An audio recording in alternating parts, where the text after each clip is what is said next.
말씀 상고해 보십시다. 아가 2장 10절 보십시다. 아가 2장 10절. 내 사랑하는 이가 내게 말한다. 나의 사랑, 나의 어여쁜 자야. 일어나 함께 가자. 보아라, 겨울이 지나고 비도 그쳐 지나갔으며 땅에는 꽃들이 피고 노래하는 계절이 이르러 산 비둘기의 소리가 우리 땅에서 들려오는구나. 우선 거기까지 봉독했습니다. 12절까지. 교재 보시면요, 4566페이지 중간 좀 못 미치면 2장 10절로 14절, 그러니까 신부에게 함께 가기를 바라는 신랑의 사랑을 노래하는 대목이 나옵니다.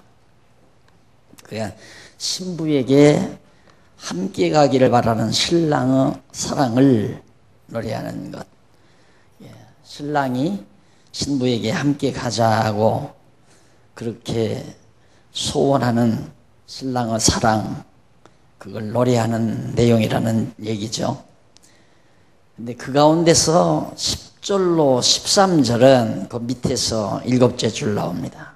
10절로 13절은 솔로몬이 새봄이 왔으니 함께 가자는 신랑의 요구에 대한 신부 아가를 노래하는 내용입니다.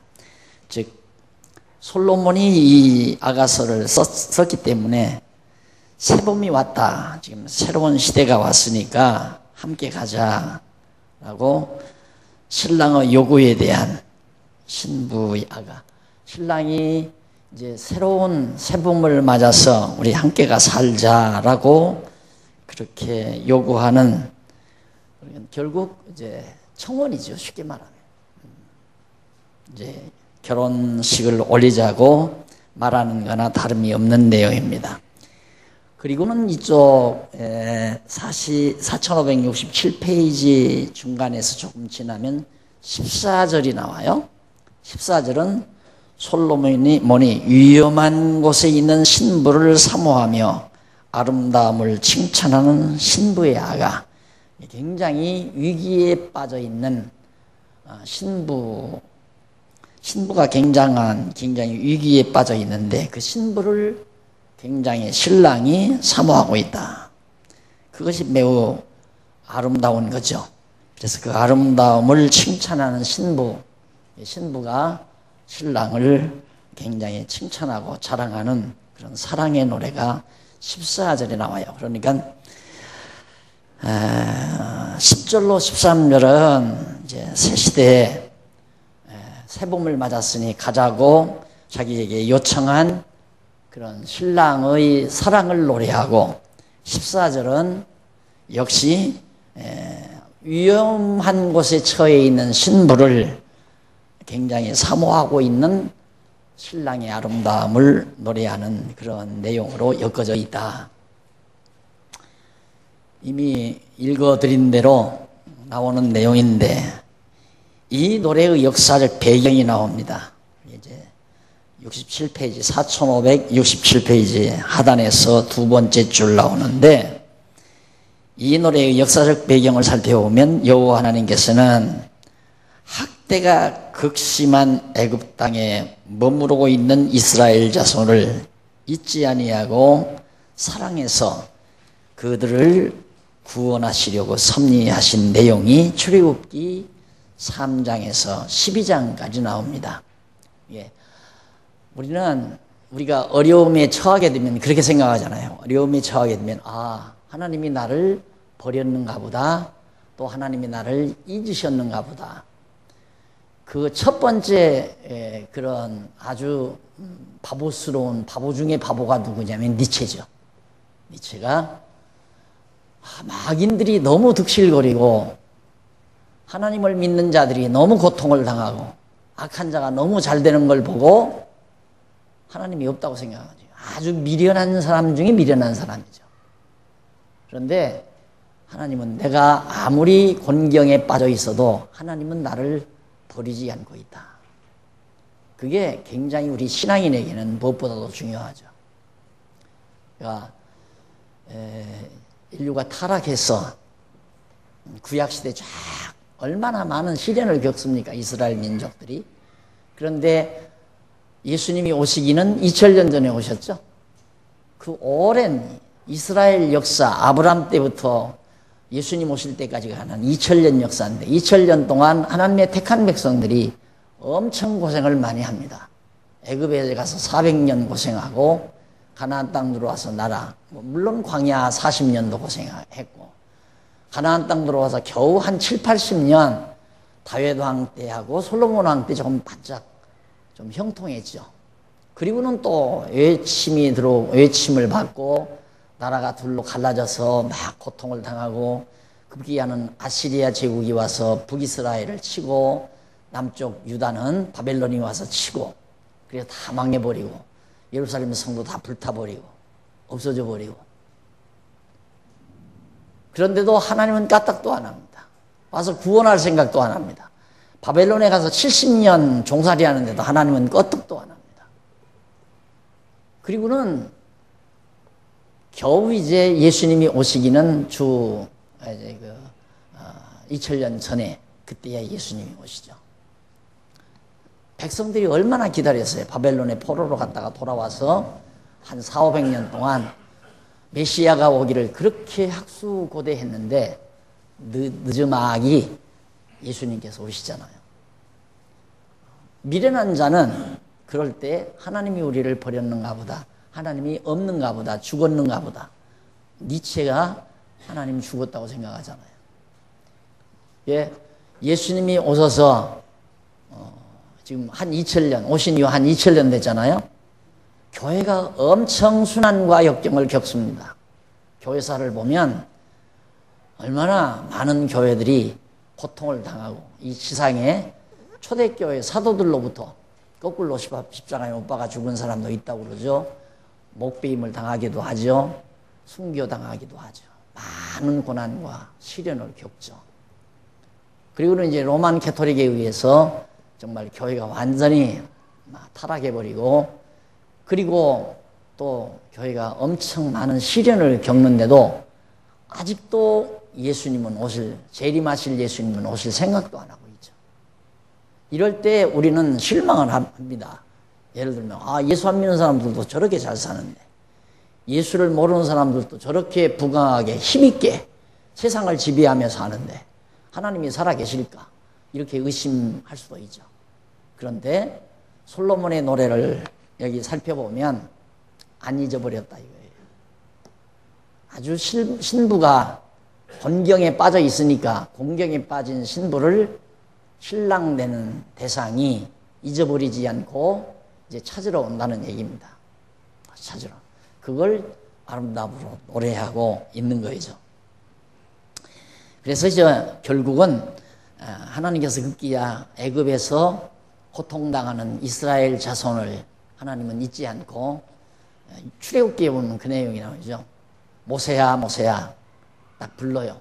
호렙산 가시덤불에서. 그러니까 주여 누십니까? 그러니까 하나님께서 하시는 여호와 하나님이 아브라함에게 하는 말이 나는 너희 조상 아브라함과 이삭과 야곱의 하나님이다. 그러니까 아브라함과 이삭과 야곱은 모세의 조상들이란 말입니다. 이스라엘 백성의 조상들. 내가 너희 조상들과 약속한 것을 잊지 않고 기억해서 지금까지 잊지 않고 기억하고 있었다.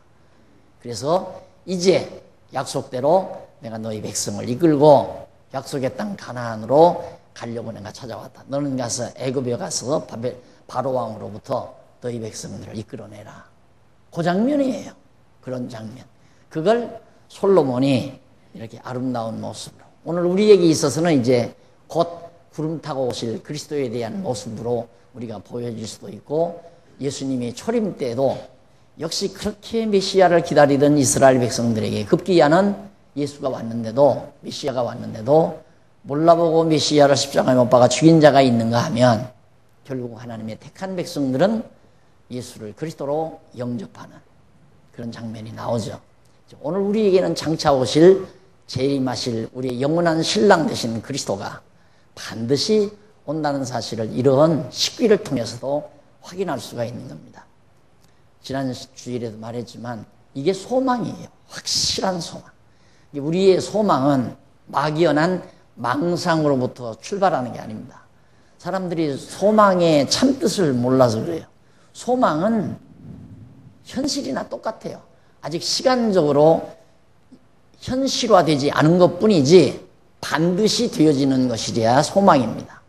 반드시 이루어지지 아니하는 건 소망이라고 볼 수 없고 그건 허상이에요. 허상, 망상이고 소망이 아니고. 그러니까 오늘 우리 그리스도인들은 반드시 될 일이죠. 반드시 영원한 신랑 되신 그리스도가 우리를 잊지 않고 기억하고 계시다는 것. 자, 여러분들이 생활에 피곤해서 지쳐 있을 때 아가가 생각나면 얼마나 좋겠습니까? 안 그래요? 내가 지금 이렇게 피곤하고 지쳐 있지만 나의 영원한 신랑 되신 그리스도는 나를 잊지 않고 계시다. 만약에 문 밖에서 신랑의 목소리가 들려온다면 더 말할 것도 없지만은 아직은 그러지는 않지만은 반드시 날 잊지 않고 데리러 온다 하는 이 확실한 소망을 우리는 간직하고 살 때 삶의 에너지를 우리는 잃어버리지 않습니다. 사람이 생기를 잃어버리면 안 돼요. 생기를 잃어버려요. 생활의 기운을 잊어버리게 됩니다. 소망이 없으면 생활의 기운이 빠져나가는 거거든요. 그래서 바로 아가 솔로몬이 그렇게 노래한 대목입니다. 그 다음 이제 2장 15절로부터 17절에 보면 68페이지 중간에 우리 사랑을 위해 빨리 오라는 신부의 요청을 노래해요. 신부가 빨리 좀 오라, 빨리. 너무너무 내가 고통스럽고 괴롭다. 그 말이에요. 그래서 신부가 노래하는데 우리를 위하여 여우, 곧 포도원을 허는 작은 여우를 잡으라. 우리의 포도원에 꽃이 피었음이니라.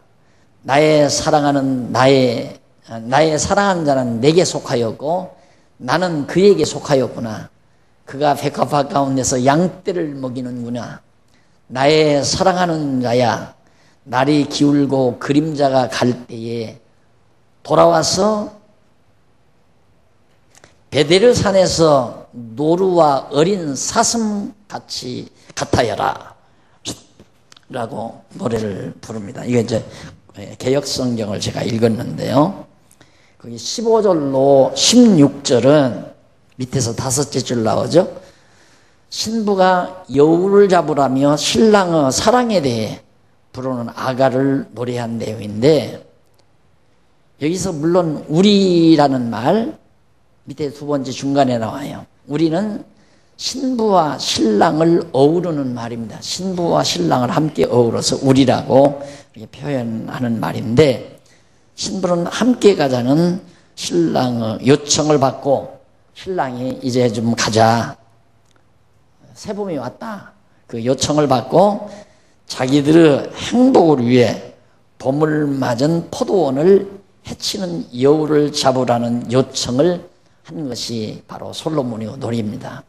그러니까 포도원에 꽃이 폈는데 여우가 들어와서 포도원을 다 해치는 거죠.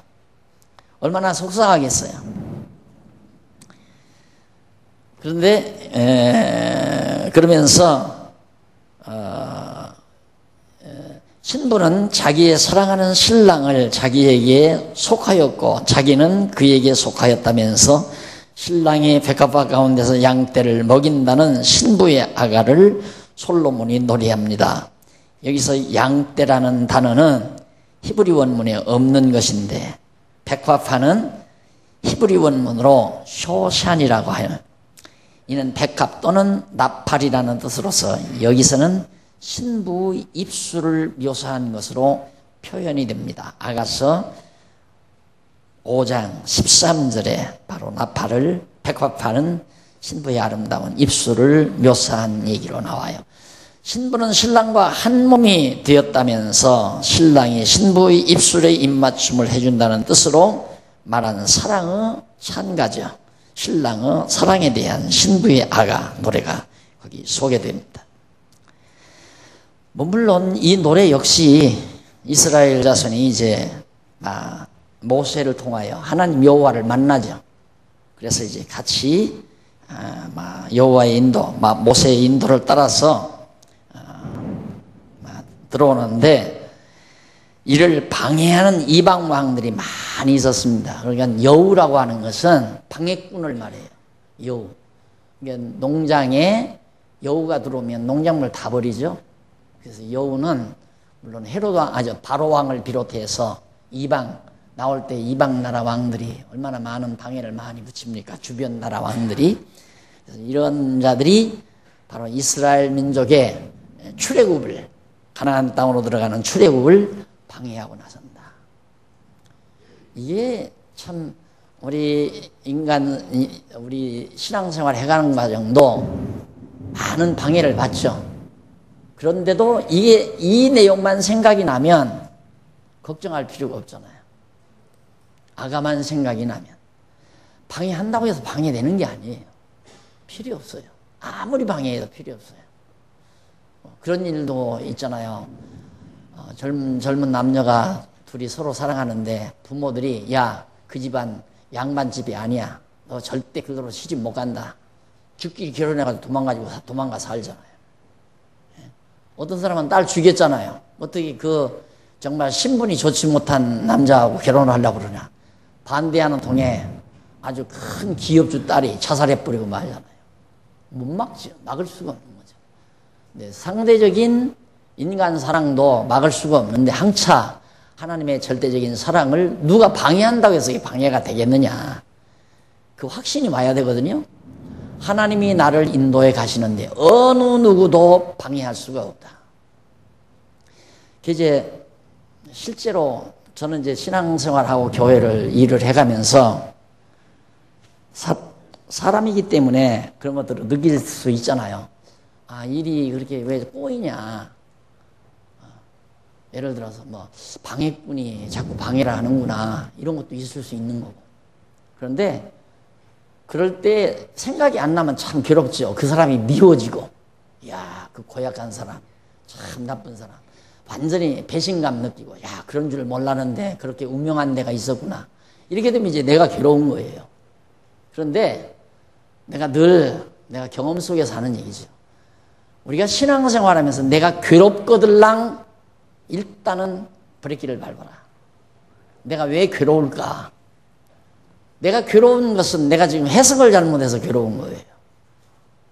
잠시 멈추고 다시 생각하면 아이고 왜 그렇게 어리석은 짓을 할까? 방해한다고 방해가 되나? 하나님이 하시는 일을 누가 막을 수 있어요?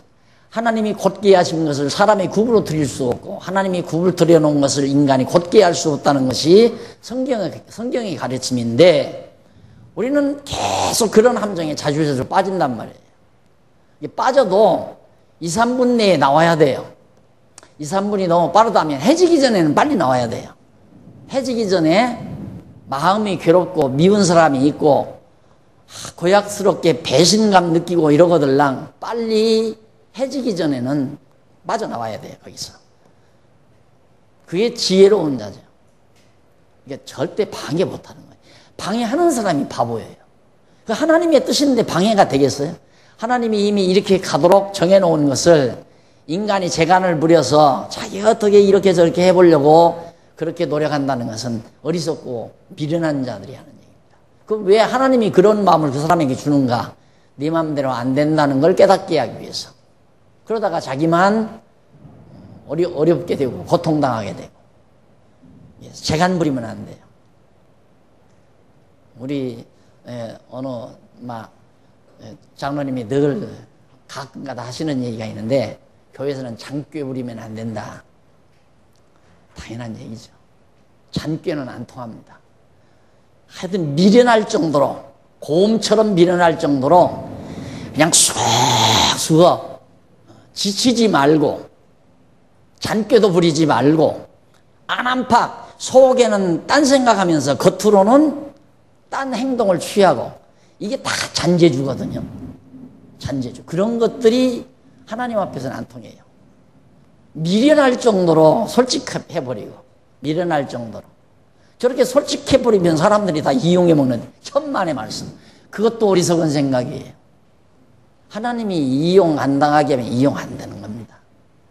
그러니까 하나님께 딱 맡기고 살아야 내 마음도 편안하고, 그리고 미운 사람도 없어져 버리고, 배신감도 안 느끼고, 걱정 근심도 사라져 버리고. 아니, 이스라엘 백성과 여호와 하나님과의 관계를 누가 끊어요? 그걸 끌어놓으려고 얼마나 많은 사람들이. 첫째는 바로왕, 애굽의 바로왕이 이스라엘 백성들 전부 다 씨를 말리려고 애기들 다 죽이잖아요. 2살 아래 애들 다 죽여요. 그게 됩니까? 죽이면 더 번성해요. 더 번성. 하나님께서 내보내라고 재앙을 주니까 재앙 만날 때는 알았다 나가라 해놓고는 재앙 끝나면 또 못 나가게 하고 또 못 나가게. 왜? 하나님이 바로왕의 마음을 강팍해 해서 그런다고 그래요. 강팍해 해서. 참 하나님이, 그래서 내가 쉽게 알아듣기 쉽게, 하나님은 병 주고 약 준다. 병 주고 약 준다. 병 주고 약 주는 것은, 인간들이 병 주고 약 주는 건 돈 벌기 위해서 병 주고 약 주지만, 하나님은 당신이 돈 벌기 위해서가 아니라 우리 깨닫게 하기 위해서 돈 벌고 병 주고 약을 줘요. 병 주고 약 줘요. 아무렇지도 않은 사람, 당신 폐에 이상한 점 하나가 있는 것 같다. 그러면 병든 줄 알고 언제 진찰 날짜까지 고민하잖아요.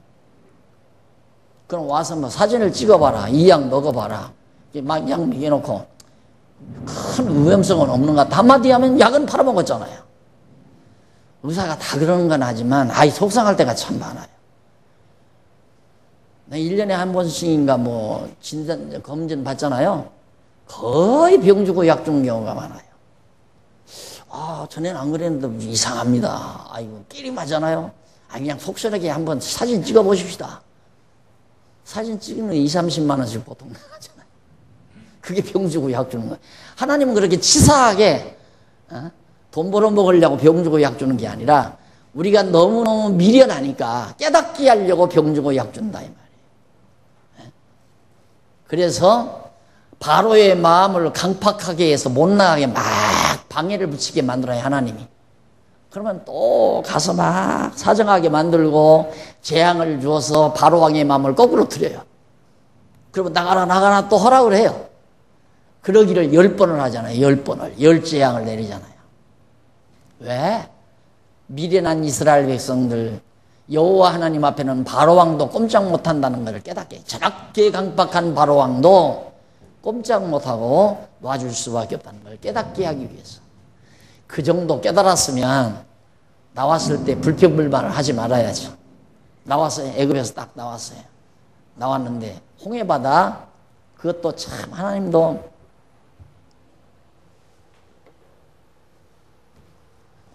홍해가 이런 데가 있어, 이런 데가.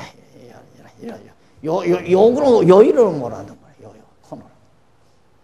이 뒤에서 이제 애국 군대가 쳐들어가면 꼼짝 못하는 그러니까 이스라엘 백성들이 원망 불평을 하죠. 너 모세, 네가 우리 광야에서 죽이려고 이렇게 데리고 왔느냐. 모세도 하나님 앞에 엎드려졌어. 그때야 하나님께서 저기다 놓고 꼼짝 못지 망했잖아요. 뒤에서는 애국 군대들이 말 타고 들어오지. 앞에는 홍해바다가 가로막혀 있지. 도망갈 곳은 없지. 저렇게 해서 극적으로 하나님께서 홍해바다를 갈라서 건너가게 합니다. 이쪽으로 가면요, 조금 돌아서 이쪽으로 이렇게 가면 홍해바다 안 건너고도 갈 수 있어요. 아주 조그마한 색강 같은 데로 갈 수 있어요. 그런데 하나님이 인도하기를 꼭 저런 곳으로 인도해서 앞길을 막아놓는단 말입니다. 우리를 가르치기 위해서 그래요.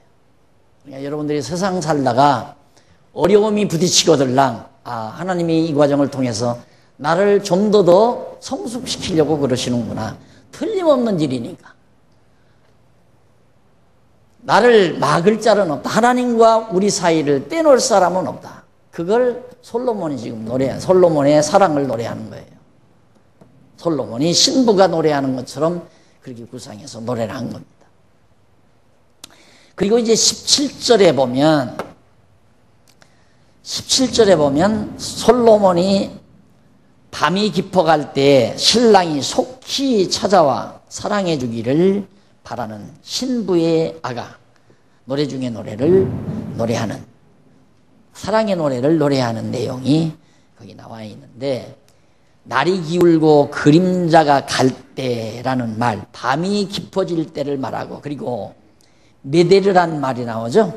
메데르는 히브리 원문으로 베데르예요. 베데르라고 하는데, 이는 부분, 조각 또는 바위가 많은 한 장소를 뜻합니다. 그러니까 바위산, 바위들이 막 울뚝불뚝한 바위들이 있는 곳, 베데르라고 하는데, 베데르 산은 바위가 많은 산을 말하는데, 그리로 베데르 산에서의 노루와 어린 사슴 같아요. 노루나 어린 사슴은 바위산을 잘 타잖아요.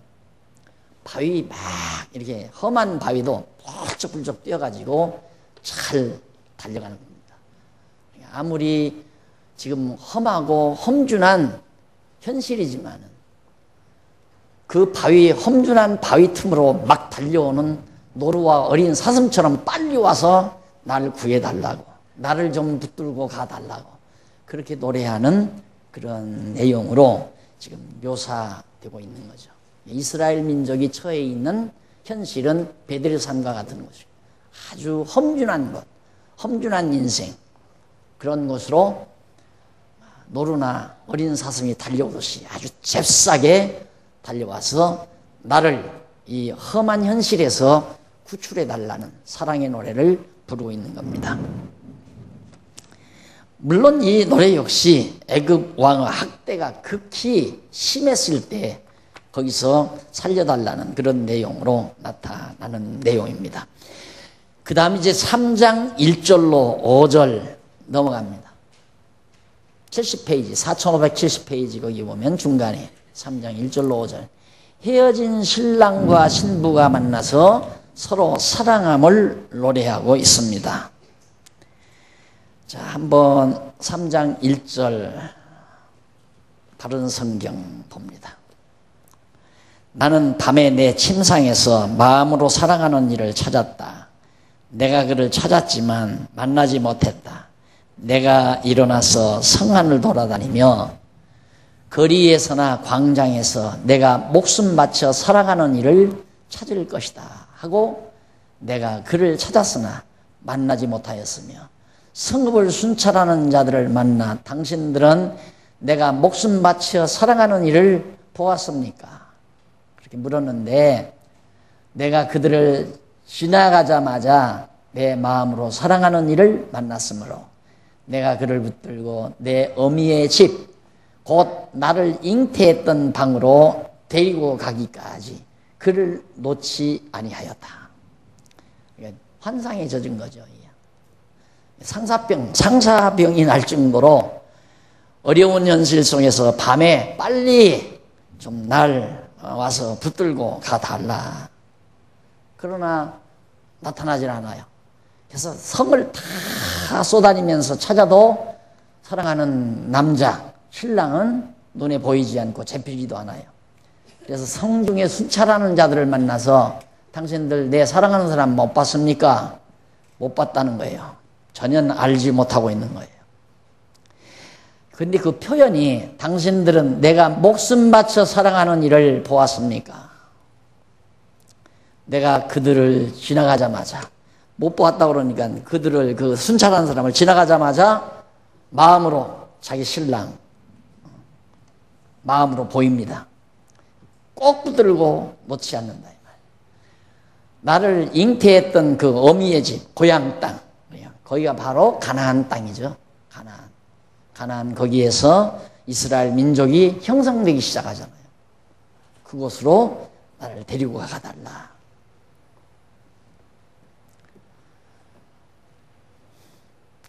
자, 여기 1절로 5절 사이에서 1절로 2절은 마음에 사랑하는 신랑을 찾지 못하는 신부의 아쉬움을 담고 있죠. 자꾸 찾지만은 못 찾아요. 이 노래 역시 이스라엘 자손은 여호와 하나님을 의지하고 애굽을 탈출했으나 여호와 하나님께서는 애굽 바로 왕의 마음을 강팍해 해서 이스라엘 자손을 놓아주지 아니하는 그런 어려운 처지를 의중에 두고 이 노래를 부른 겁니다. 그런 상황을 아름답게 승화해서 노래 부른 거죠. 그리고 3절로 4절은 솔로몬이 찾는 중에 솔로몬이 찾는 중에 신랑을 만나, 신부가 이제 솔로몬을 찾는 거죠. 찾는 중에 신랑을 만나 붙잡고 어미집으로 갔다는 신부의 아가를 노래한 내용인데, 여기서 성중에 순행하는 자들을 만났다고 그랬는데, 이는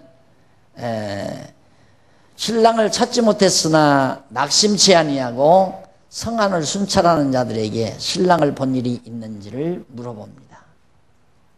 이러한 신랑에 대한 신부의 집념을 솔로몬이 노래한 거죠. 신부가 조금 기다리다가 안 온다고 다른 남자, 요즘에는 군인 가기 전에 사귄 여자친구는 아야 기대하지 말란다고 그러잖아요. 군대 20개월입니까? 20개월 군대 마치고 돌아오기까지 견디지 못하고 다른 남자친구 사귄다고 그러잖아요. 이 신부는 안 그런 것 같아요. 아무리 어려워도 변함없이 꼭 기다리고 또 기다리고 사모하고, 그걸 아름다움으로 승화시켜서 이스라엘 백성들은 모세를 통하여 소개받은 여호와 하나님 끝까지 기다리면서 언약의 자손, 약속하신 대로 이스라엘 백성들을 데리고 그 약속의 땅, 가나안 땅으로 가기를 간절히 바라는 내용을 이 노래 속에 담고 있는 거죠. 생각해보면 다 어려운 일들이지만은 변함없는 여호와 하나님의 섭리를 깨닫고 나면, 거듭 처음에 제가 서론에서도 말씀드렸지만, 아무리 우리의 현실이 어렵지만은 여호와 하나님을 아는 지혜는 어려운 현실들을 다 사랑의 노래로 승화시킬 수 있다. 아름다운 노래로 바꿔놓을 수 있다. 그러니까 고통스러운 현실은 나를 괴롭게 만들어가지만, 괴로운 현실을 아름다운 노래로 바꿀 수 있다면 행복한 거죠. 어저께 12여 전대인가요?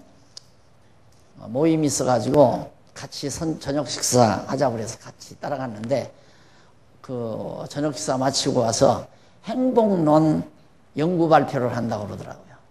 그래서 행복하게 살고는 싶어서 행복론 연구 발표를 한다고 그러는데, 내가 결론 삼아 얘기해줘. 행복론 들어보면 성경 공부하라는 얘기일 거야. 그랬더니 맞아요. 그런데도 성경 공부하기 싫은데요. 그러니까 성경 공부는 하기 싫고 행복하고는 싶고, 그게 되는 얘기예요? 말도 안 되는 얘기지. 밥은 먹기 싫고 배는 부르고 싶고 안 되는 거죠. 배부르고 싶으면 밥을 먹어야 되죠. 건강하고 싶으면 영양가를 잘 취해야 되죠. 그러듯이 행복이라고 하는 건 정신세계의 것이거든요. 우리가 아마 육체적인, 원래 쾌락주의라고 하는 에피큐리아니즘이라는 말은 정신세계의 쾌락을 뜻하는 거라고 그러죠. 육체의 쾌락이 아니라. 근데 다 너무나도 저질 문화 속에 살다 보니까 육체 쾌락으로 다 빠지지만은, 원래 에피큐리아니즘이라는 말은 정신문화 속에서의 쾌락. 이 정신적 쾌락은 행복감이죠. 그러니까 우리 정신세계의 양식을 취하지 않고 정신이 건강하기를 바라는 건, 그건 새빨간 거짓말이고 불가능한 얘기입니다.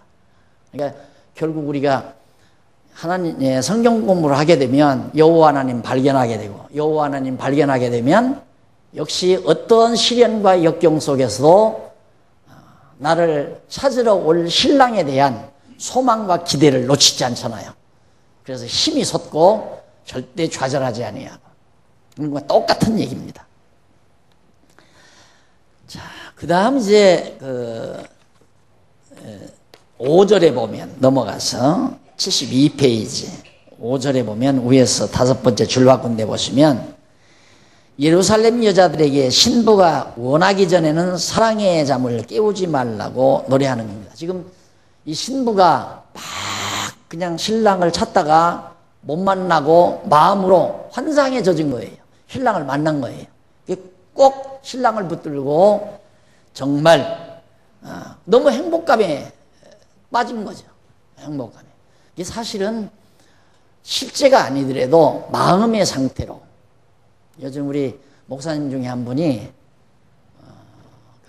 심리학에 관심이 있어서 심리학 강의를 많이 들으시는데 제가 늘 강의할 때 그러잖아요. 마음이 물질로 바뀌어요. 그러니까 독한 마음을 가지면 이 겉으로나 안으로나 독종이 생긴다고 그랬죠. 독한 마음이 독심 아니에요. 독심이 독종으로 바뀐다고 내가 그랬잖아요. 마음이 물질로 바뀌는 거예요. 심리학에서도 그런 얘기를 한대요. 맞는 얘기죠. 틀림없이. 그러니까 꼭 내 손에 붙들어야만이 되는 게 아니라 내 마음으로 붙들려 있어도 행복한 겁니다. 마음. 그러니까 마음가짐이라는 게 굉장히 중요한 거거든요. 마음이 낙심이 되면 마음이 상한다. 상심이라고 하잖아요. 상심이 되면 벌써 얼굴 빛깔이 달라져요. 그럼 얼굴빛이 달라진다는 건 몸이 상한다는 얘기입니다. 상심이 상체가 되는 거예요. 상육, 몸이 상하게 돼요. 얼굴이 야위게 되고, 몸이 피곤하게 되고, 몸이 피곤하게 되면 여기저기 쑤시게 되고, 아픔이 오고, 상심하게 되면. 그러니까 마음 관리라는 게 굉장히 중요합니다. 누가 어려움을 당하기에, 간단하게 저는 위로를 그렇게 합니다.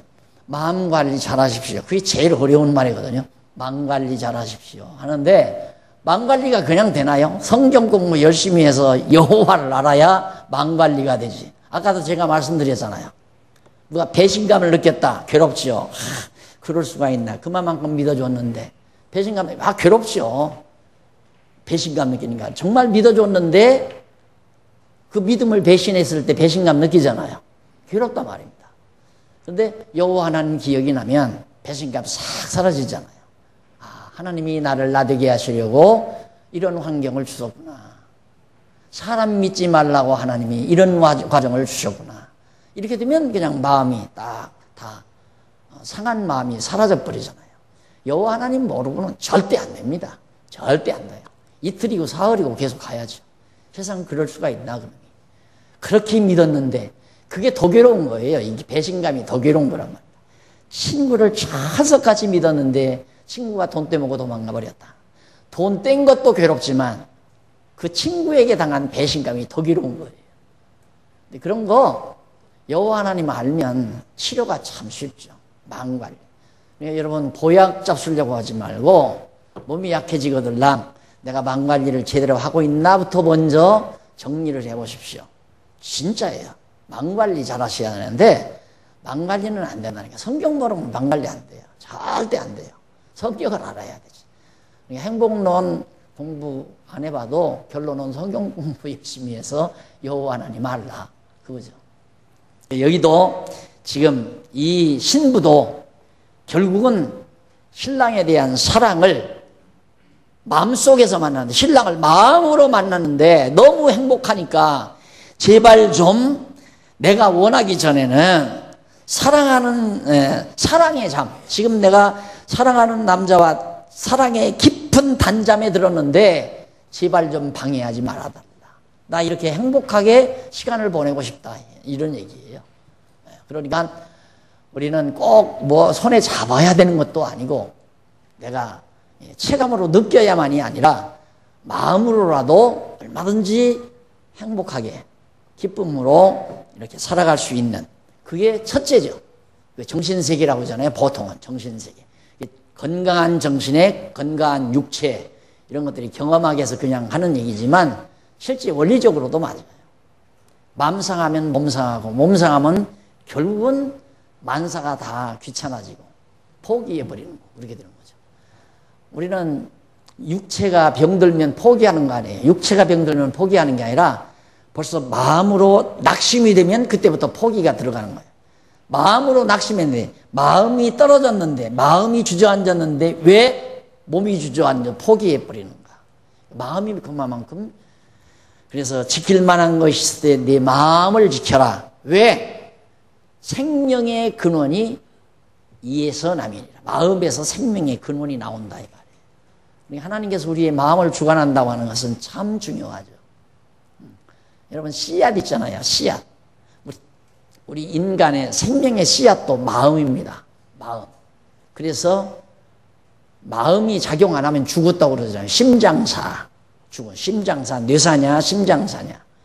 이 생각, 마음이 작용 안 하면 죽은 거나 같죠. 생명의 씨앗이 마음으로부터 기인해져.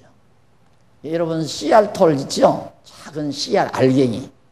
그게 뭐냐면 기의 뭉치예요. 생명의 기운의 뭉치. 그러니까 그걸 땅에다가 딱 떨궈뜨리면 땅하고 그 씨앗하고 어떻게 작용을 해서 새로운 초목으로 자라나잖아요. 사과나무로 자라고 배나무로 자라고. 요만한 조그만한 씨 하나 떨궈뜨렸는데 그게 생명의 기운이 응어리 된 것, 응어리진 것. 마찬가지로 우리 인간도 그 생명의 근원이거든요. 마음이 있는 거예요. 마음이 굉장히 눈으로 보이지 않지만 중요한 것이다. 그래서 경험적으로 사람들이 인생은 마음 먹기 달렸다 그러죠. 그건 경험으로 하는 얘기예요. 그 원리적으로는 알지도 못하면서. 마음이 인간의 생명의 근원이 마음에 있기 때문에 아무리 자기가 겉으로 뭐 태어난 척해도 불편한 마음은 어쩔 수가 없는 겁니다. 어쩔 수가. 하여튼 부정적인 생각을 마음에 담고 있다는 것은 결정타니까. 남을 미워한다거나 시기한다거나 기만한다거나 남을 해코자 하는 음흉한 생각을 한다거나 이거 다 부정적인 거 아니에요? 그런 것들을 마음에 담고 있는 건 결정적이에요. 그건 결정타예요. 그래서 청결한 마음, 깨끗한 마음이죠. 미움이라든가 증오라든가 시기라든가 질투라든가 이런 부정적인 생각이 없이 맑은 마음. 이게 이제 우리의 생기를 막 왕성하게 만드는 하나의 근원이니까 마음을 지킨다는 게 참 중요하다. 근데 신부는 아주 마음을 잘 지켰어요. 마음을. 그러니까 꿈속에서라도 환상 중에서라도 실제는 아닌데 마음으로 만나서 너무 행복해서 이 사랑의 잠 아무도 방해하지 말아다오 라고 노래하는 이게 이제 바로 이스라엘 백성들의 꿈이나 같은 거죠. 이스라엘 백성들이 가나안 땅 들어가서 정말 하나님 경외하면서 살 수 있는 소망을 가지고 애굽에서 나오잖아요. 애굽에서 나와서 이제 홍해바다 건너서 광야 지나 가나안 땅 들어가 참 큰 민족 이루어 살 소망을 가지고 막 출발하려고 하는 그런 장면들을 이런 사랑의 노래에 담고 있는 겁니다. 자, 그 다음에 이제 영광스러운 혼인잔치가 나와요. 3장 6절로 5장 1절까지가 영광스러운 혼인잔치. 자, 그러면 우리 잠깐 정리하고 끝내십시다. 두 번째가 신랑 신부의 상봉이죠.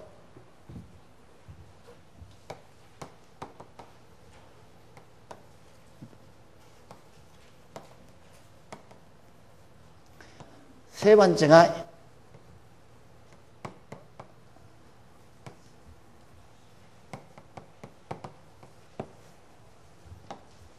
첫 번째는 사랑의 언약입니까?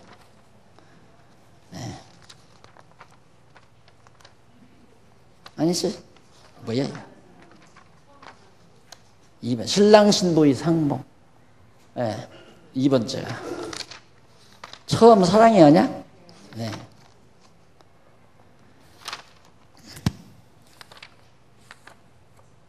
네. 조건 없는 사랑의 언약 가운데 처음 사랑의 언약.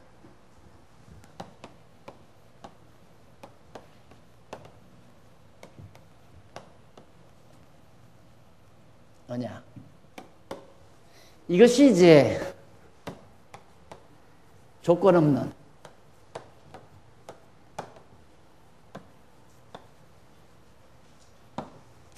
사랑의 언약.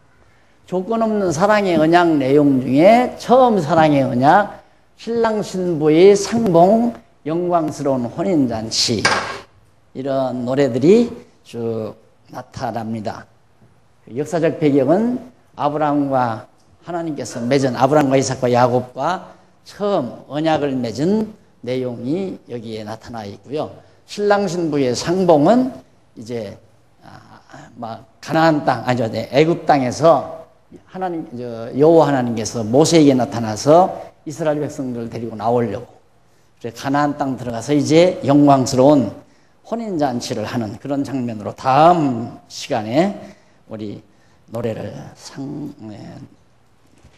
상고하도록 이렇게 약속하면서 오늘 강의 여기서 마무리합니다. 기도하십시다. 전능하신 하나님 아버지, 영원히 변함없는 영원한 그리고 조건 없는 사랑의 언약을 맺으시고 그 언약대로 실천해 주시는 여호와 하나님의 사랑의 크신 능력 앞에 감동하며 살 수밖에 없는 우리들이지만은 우리는 때때마다 여호와 하나님이 날 버린 것 같은 소외감, 낙심, 절망 이런 데 빠질 때가 너무도 많습니다. 변함없는 하나님의 사랑을 믿고 어떤 역경과 순환이 와도 당당하게 현실을 이기면서 마지막 우리를 맞이하러 오실 그리스도를 소망 삼고 살아가는 슬기와 지혜를 우리 모두에게 허락해 주시옵시기를 비오며 예수님의 이름으로 기도드립니다. 아멘.